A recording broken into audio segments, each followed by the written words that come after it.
All right, welcome back to The Explainer. Today we're diving into a really perplexing and frankly devastating condition, one where the body's own alarm system just goes completely off the rails. We're going to be talking about a disorder that really forces us to rethink everything we thought we knew about pain. Just let that sink in for a second. Think about a tiny injury, something you'd normally just shake off, but instead, it kicks off this runaway train of agonizing pain that doesn't just stick around, it actually gets worse. Now, this isn't some sci-fi scenario. For people living with complex regional pain syndrome, or CRPS, this is their everyday reality. So let's get right to the heart of it. The main thing, the defining feature of CRPS, is a pain response that is just so far beyond what you'd ever expect from the initial injury. It's baffling. So here's the official breakdown. It's a chronic, meaning long-term, pain condition. It usually pops up in an arm or a leg, often after some kind of injury, maybe a surgery, even something like a heart attack or a stroke. But the thing that sets it apart, the thing that makes it so bizarre, is that the level of pain just doesn't compute. It's not just a little worse. It's on a whole other planet compared to what caused it. You know, think about how pain is supposed to work. It's a signal, right? You stub your toe, it hurts, you know to be careful, and then as it heals, the pain goes away. It's useful. But with CRPS, all the rules are broken. The pain isn't just pain, it's extreme, often described as this deep, relentless burning. It doesn't fade with time, it hangs on and often gets way worse. And it doesn't stay put. It can start in, say, one finger and then spread to your entire arm. It's like the nervous system's normal instruction manual for healing just got completely shredded. Okay, so this out-of-control pain is just the tip of the iceberg. CRPS isn't just a simple messaging error in the nerves. No, it's more like a multi-system rebellion, where a whole part of the body seems to be turning on itself. On top of the agony, you get this whole collection of really strange, visible signs. The affected arm or leg might feel scorching hot one minute and then be ice cold to the touch the next. The skin itself can change color, getting all blotchy or turning bright red or even a deep, unsettling purple. We're talking serious swelling, joints that feel completely frozen, and even weird changes in how fast hair and nails grow on that limb. And as if that's not enough, there can be muscle spasms, weakness, and tremors.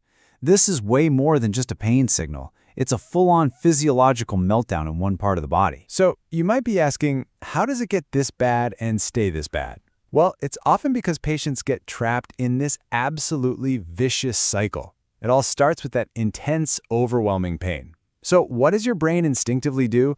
It screams, "Don't move, protect it at all costs." But that fear leads to immobility. And when you stop moving a limb, the muscles get weak, the joints get stiff, and blood flow tanks. Well, that lack of use just makes all those other symptoms, the swelling, the color changes, the stiffness, even worse. And what happens then?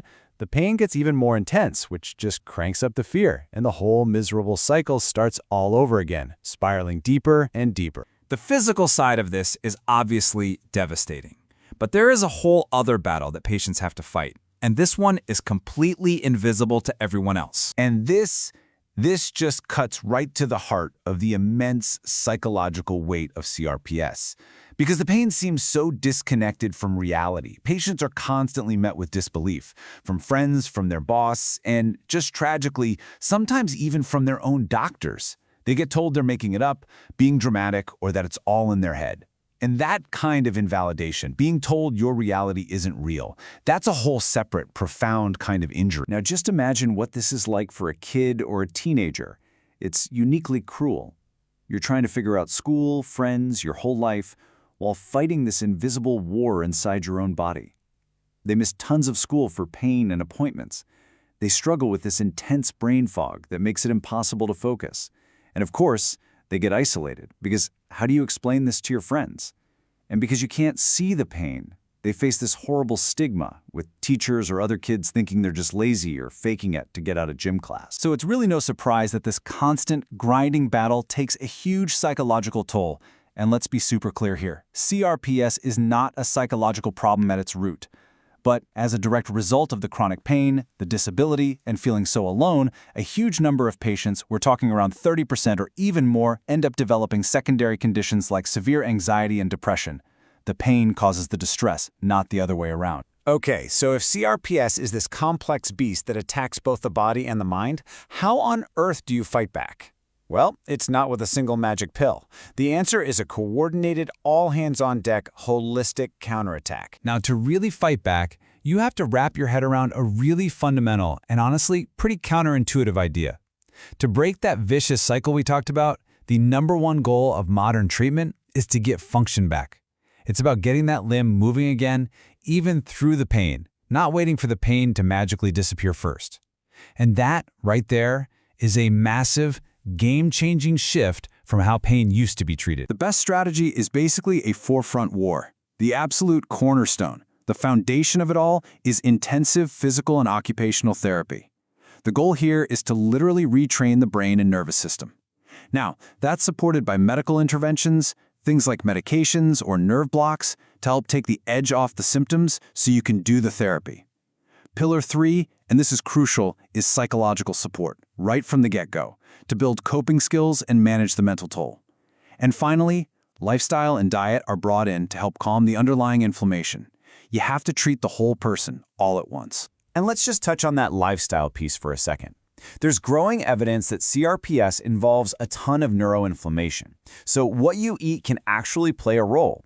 The idea is pretty simple. You want to calm that systemic inflammation down, so you load up on anti-inflammatory foods, things like fruits, veggies, oily fish, and you dial way back on the things that fuel inflammation, like sugar, processed junk, and alcohol. But even with the most amazing clinical team, recovery almost never happens in a bubble.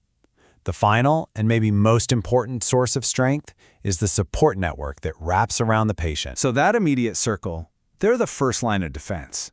Family is there to provide that validation, to say, I believe you, your pain is real. For a kid, the school has a huge role to play, setting up flexible plans with accommodations so they don't fall behind. The community, if they understand, can be a powerful antidote to the crushing isolation.